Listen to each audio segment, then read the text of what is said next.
WP aliens take over the Earth. They then announce that they will be forcing the humans to work a tyrannical 4 hours a day, 4 days a week, in exchange for basic rights like housing. Needless to say, they are very confused when the humans celebrate their new alien overlords. I finished my speech, fully prepared for the usual spectacle of protests and outrage.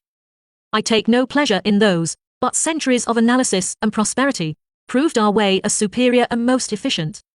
However cruel it is, I certainly didn't expect this unusual noise the humans started producing. It took my communications specialist the long minute to identify and then confirm the noise as cheering.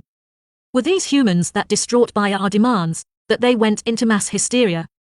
No, the specialist confirmed, the reaction appeared to be genuine. However weird it was. In the following weeks, I have met with the representatives of the power elite.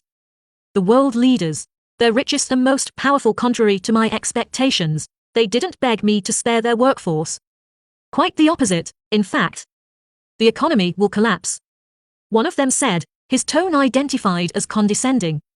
If you give everyone homes and healthcare, nobody will want to work. You are just giving everyone a handout. There was a lot of the same sentiment from their communication networks. The same demands to be given more work and more scarcity. Apparently, that is what their previous rulers considered motivation. The lower classes of the population, on the other hand, appeared almost disturbingly cheerful. Our empire has conquered vast galaxies and countless worlds. And everywhere we went, the lower classes wept with despair over the tyranny we imposed on them. But humans were different. They met us with praise, warmth and worship. I would have enjoyed it if I were not so busy trying to figure out why. Eventually, we chose one of them to conduct an interview with. I asked her why they were enjoying our rule. Her answer was the most shocking. Why not? Your planet is currently under occupation by the foreign species, I said firmly, intending to leave no room for our translators to misinterpret. You spent 1/6 of your day working.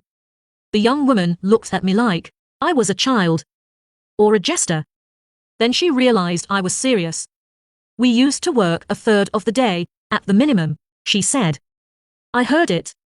But I refused to believe it. That was not an efficient use of the daily cycle. 5 or 6 days a week depending on how anal the management would get with you. I checked whether our translators were working right. 8 hours a day at least. That would leave only 16 hours to maintain the healthy bodily functions. Half of that would go to hibernation alone. Even the good jobs don't really differ much. See, my brother used to work at one of those big hedge funds. Really big money. But there was also the whole thing about showing your face around, so he spent almost half a day there. Half. Willingly.